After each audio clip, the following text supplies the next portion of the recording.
All right, so get ready because we're going deep, like really deep.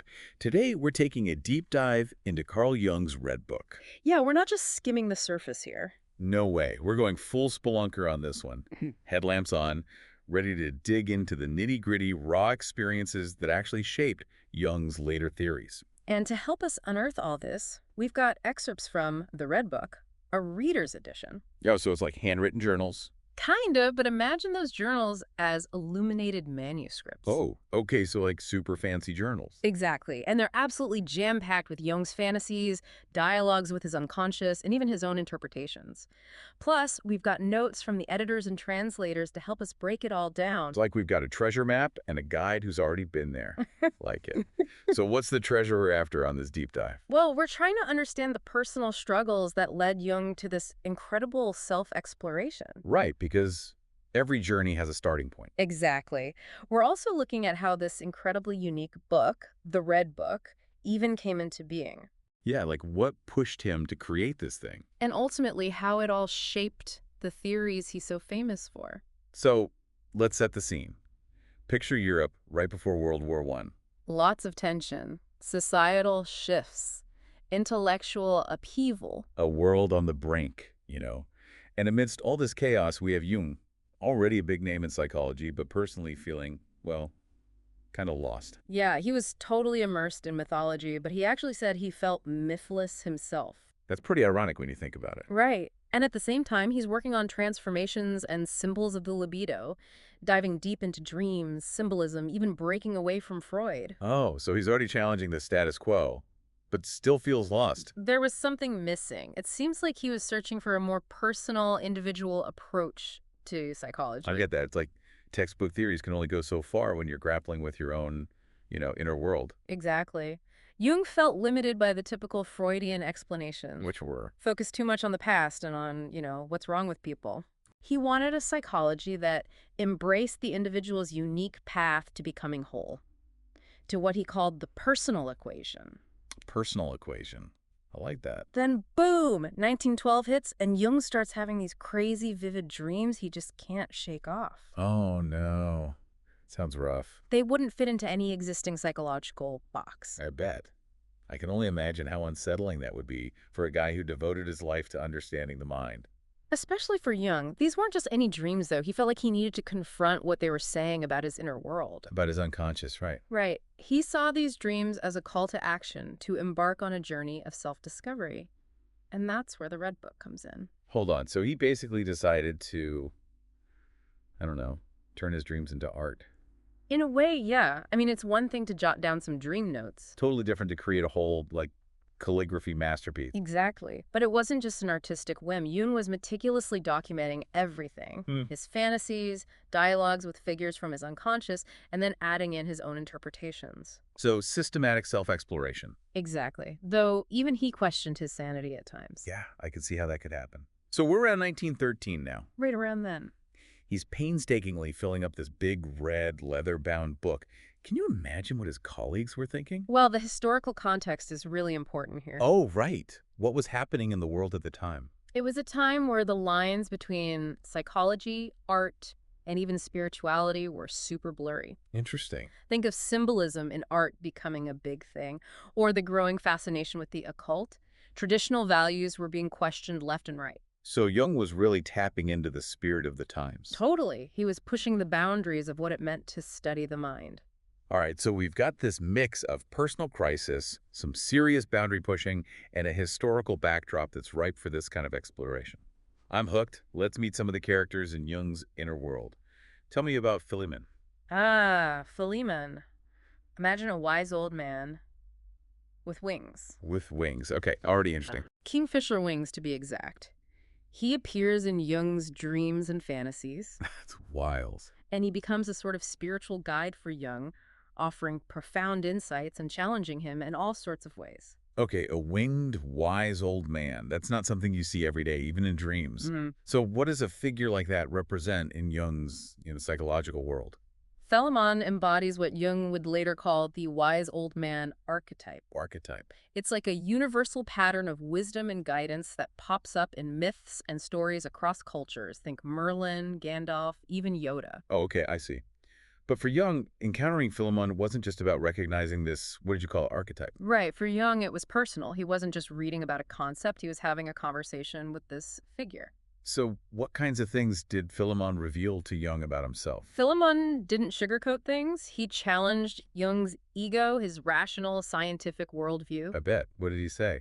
Well, there's this really striking line from the Red Book where Philemon tells Jung to, and I quote, "Stop thinking you know so much." Wow, straight to the point. So Philemon wasn't just a comforting grandpa figure. Nope, definitely a guide, but one who pushed Jung to confront some uncomfortable truths about himself. That's fascinating. So through these dialogues, Jung started to understand this archetype, not just as a storybook character. But as a living force inside him, he saw how the wise old man could be both wise and a challenge to the ego's limited perspective. Okay, one fascinating character down. Who else is in Jung's inner world? Well, if Philemon is wisdom and challenge, then we have to talk about Salome. Oh, and who is Salome? She embodies something totally different, something more primal, and let's just say a bit more provocative. Provocative, huh? All right, I'm definitely intrigued. Just we'll have to wait for part 2 to meet her. Welcome back. All right, we're back, ready to dive back into Jung's Red Book. Before we go any further into Jung's journey, though, there's something important to point out. Okay, what's that? Jung didn't see this whole confronting and integrating the unconscious thing as like only his own personal thing. So not just a Jung-specific thing, Right. He actually believed it was important for everyone. like for everyone's mental well-being. Exactly, for Right. everyone. That makes the Red Book seem even more significant now, like if it's not just his personal therapy session, but potentially something we can all learn from. Precisely. He believed that individuation, that process of becoming a whole integrated self. Right, becoming whole. He saw that as a universal journey. And the Red Book, with all its crazy landscapes and challenging characters, Yeah, those definitely stood out. he thought it could serve as a guide for all of us. A guide, interesting. Okay, so back to our exploration then. We left off with Salome, Ah, yes. the, how did you put it? Provocative one. Yeah, she's definitely captivating. She shows up as this sensual figure. Okay, sensual, all right. What does she represent? She represents what Jung called the anima. Anima. Okay, hold on. Anima. Archetype. For those of us just starting out with Jung, could we define those a bit? Sure. So think of archetypes as these universal patterns of human experience, right?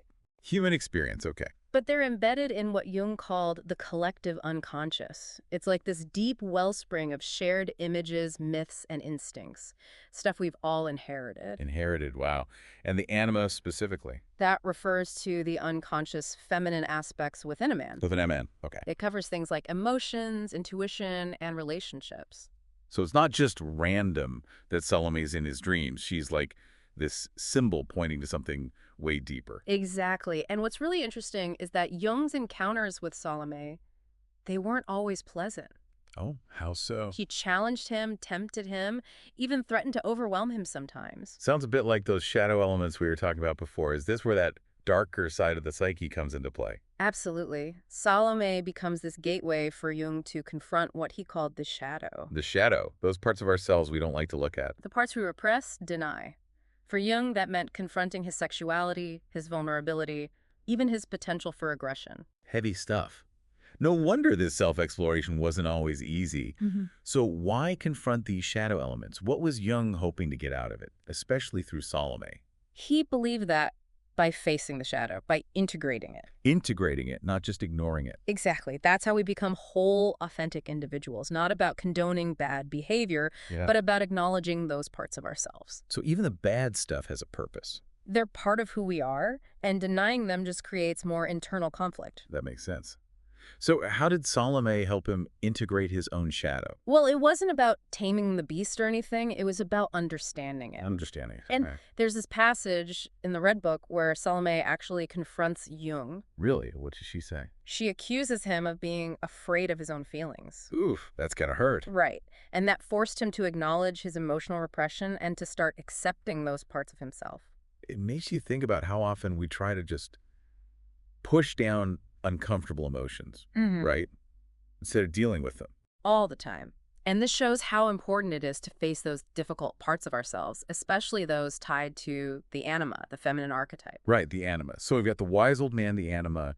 Who else should we meet in this book? There's one more we can't forget, Elijah. Elijah, okay. And he represents... While Philemon guides Jung toward inner wisdom and Salome forces him to face his shadow, Elijah is something else entirely. He's like a prophet, a connection to the spiritual realm. Okay, so we've got wisdom, shadow, and now prophecy. What does that mean for Jung? How does Elijah shape his understanding of the unconscious? Elijah embodies what Jung called logos.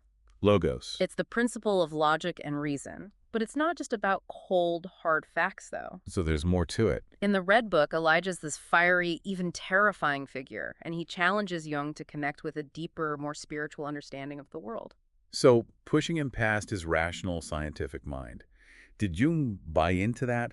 He always seemed to walk that line between science and spirituality. That tension is at the heart of all of Jung's work, really.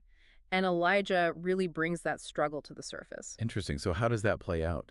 Well, Jung was grappling with the limits of just a purely rational approach to psychology. He felt like there was something more, something transcendent going on. I can see how that would be frustrating. Yeah. So how did he reconcile his background with these, mystical, spiritual experiences he's having? That question really drove a lot of Jung's work, and the Red Book gives us this raw, unfiltered look at his struggles. So what does he say? At one point, Elijah tells Jung to make peace with the gods. Whoa, make peace with the gods. That's intense. It really pushed Jung to confront his ego and accept a much bigger view of reality. Okay, big questions, big challenges. But how did all of this, like the characters, the shadow work, how did it actually become the theories he's known for? That's where it gets really interesting. The Red Book isn't just a personal diary. It's like the workshop where Jung hammered out his ideas about the human psyche. So all those later concepts, active imagination, the collective unconscious, individuation. It all comes from this intense personal stuff he's working through. Before we get into the theories, though, I need a little more context. We've met the characters, talked themes, but what about the book itself? What about it? Like, aside from being Jung's personal calligraph journey into his unconscious, what makes it so unique? That's a great question. It's easy to get lost in the content. Right. But the form of the Red Book is just as important. It's not just a straight narrative. It's dreams, fantasies, poems, dialogues, even sermons and hymns. Wow, that's a lot. It's a work of art just as much as a psychological document. I'm picturing something like William Blake's illuminated manuscripts. Yeah. Visionary, symbolic, and probably not that easy to understand. Exactly. So how did Jung create this? Was there a method to the, madness? He used something he called active imagination. Active imagination. It's this technique where he consciously interacted with his unconscious. Like he'd give those figures, those voices from his inner world, a platform to speak. Okay, so he's basically having conversations with them. Exactly. And then she'd record it all, their words, the images, and then he'd reflect on what it meant. So not just random scribbling then, a Yeah. real process. A deliberate back and forth between his conscious mind and his unconscious.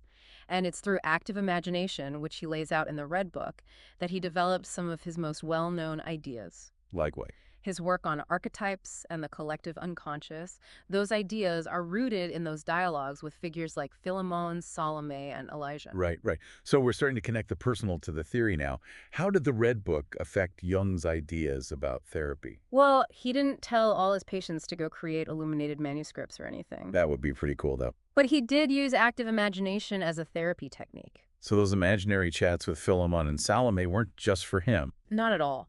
He saw them as a model for how we can all interact with our unconscious. Calligraphy skills, optional. Right, optional. So the Red Book isn't a how-to guide, but more like, An inspiration. A demonstration of how powerful it can be to face your unconscious and integrate those parts of yourself. okay, this is definitely more than just a historical curiosity now. It's like a testament to how powerful that inner journey can be. Exactly.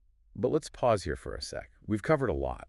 The historical context, those fascinating characters, all these big themes from the Red Book. And we've just started to see how these personal experiences influenced Jung's theories, but there's still more to explore. More. Like what? Well, we need to understand how this deep dive into his own psyche, how it changed the way he saw humanity as a whole. All right, that sounds pretty big. Guess we'll have to wait for part 3 to find out. Okay, so we're back. We've been on quite a journey through Jung's Red Book into his inner world. Yeah, it's been a wild ride. We saw how it impacted his theories, but now I'm really curious, what did all of this teach Jung about humanity in general? Well, imagine him coming out of that labyrinth. Right. Out of The Red Book. Yeah, blinking in the sunlight back to reality. And he saw a world that was struggling Struggling. with meaning, He felt like modern society, with all its emphasis on logic and material stuff, had lost touch with something important. What do you mean? Those deeper layers of the psyche, those ancient sources of wisdom, symbolism, all that stuff. So it's like we traded those old myths and rituals for the rat race. Kind of. He felt like we lost touch with something bigger than ourselves. And that caused profits. Jung thought it was at the root of a lot of psychological issues. He saw people feeling empty, lacking purpose, just yearning for more. So it wasn't just a personal crisis he was dealing with, but like a collective one. Exactly. And the Red Book, it becomes this mirror reflecting back that spiritual void. A mirror. That's a good way to put it. But what was the solution? Did he think everyone should start having visions and painting mandalas? He did emphasize things like dream analysis, Oh yeah, dreams are big in Jungian thought. creative expression too, engaging with myths and stories from different cultures. Why those things? He saw them as ways to bridge that gap between our conscious minds and the unconscious. That realm of symbols and archetypes we keep talking about. Exactly. So it's like learning to understand the language of the unconscious, paying attention to the dreams, those gut feelings. All those things we tend to brush off. He saw them as messages from the depth, trying to guide us, reveal patterns, push us toward wholeness. That sounds pretty mystical. But how do we actually put that into practice? Like, I can't exactly tell my boss that Philemon told me to quit. Huh, right. It's not about taking those inner figures literally. It's about understanding what they symbolize. So like dream interpretation. Yes, start with that. Keep a dream journal. Notice the symbols that keep popping up. Explore creative outlets too. Writing, painting, music, whatever speaks to you. I like that. Find what works for you. And even reading myths can help you connect with those universal patterns. It's like we've been ignoring a whole other frequency, right? Yeah, and there might be some pretty valuable insights hidden in there about ourselves, about the world. I love that. But this whole integrating the unconscious thing, connecting with our personal myths, it sounds kind of daunting, to be honest. It's definitely not a quick fix or a one-size-fits-all thing. And remember, even Jung had his struggles. It's a lifelong journey with ups and downs, shadow encounters, and those aha moments. So it's about the journey itself, not just the destination. Exactly. Jung believed that by facing those shadows, listening to those whispers from within, We can create a more meaningful life. a more authentic life, a more fulfilling life. He truly believed that. So we started with Jung's personal crisis, explored his journey through the Red Book, and saw how it all connected to his view of humanity and the search for meaning. You said we'd be summarizing all this in 10 key points, right? Right. It's a lot to take in, so here are 10 takeaways to keep in mind as you continue to explore the Red Book. 10 takeaways, all right, I'm listening. Number 1, Jung faced a personal crisis, and that led him to embark on this self-experimentation, And that's all documented in the Red Book. which is a totally unique blend of journal entries, artwork, and reflections. Number 2, this wasn't just for fun. He was systematically exploring his unconscious Driven by those vivid dreams. and a desire to go beyond the traditional psychological theories of the time. Number 3, Jung met all sorts of archetypal figures in his inner world, Like representing wisdom. Salome, the anima. Right. And Elijah, representing Logos. Number 4, those encounters forced him to confront his shadow, Those parts of ourselves we try to hide. leading to greater self-awareness and integration. Number 5, the Red Book isn't just about Jung's personal stuff. It reflects a broader issue, right? Yeah, a cultural and spiritual crisis of meaning, especially in the modern world. Number 6, Jung believed that by reconnecting with the unconscious. We could find meaning and purpose again. Exactly. Number 7, he encouraged practices like dream analysis and active imagination Along with engaging with myths and symbols. as ways to tap into that deeper level of the psyche. Number 8, the Red Book was like a testing ground for a lot of his later theories. Like the collective unconscious, archetypes, and individuation. Big stuff. Number 9, this whole journey wasn't about running away from reality. It was about enriching it. By integrating the unconscious into our lives. And number 10, Jung's exploration encourages us to look at our own personal myths. The stories we tell ourselves, the symbols that guide our lives. Wow, that's a lot to think about. It is. Thanks for guiding us through this deep dive. It's been an amazing journey. My pleasure. And to our listeners, we hope this sparked some new insights, and maybe even a little curiosity to explore those hidden depths within yourselves. Happy exploring.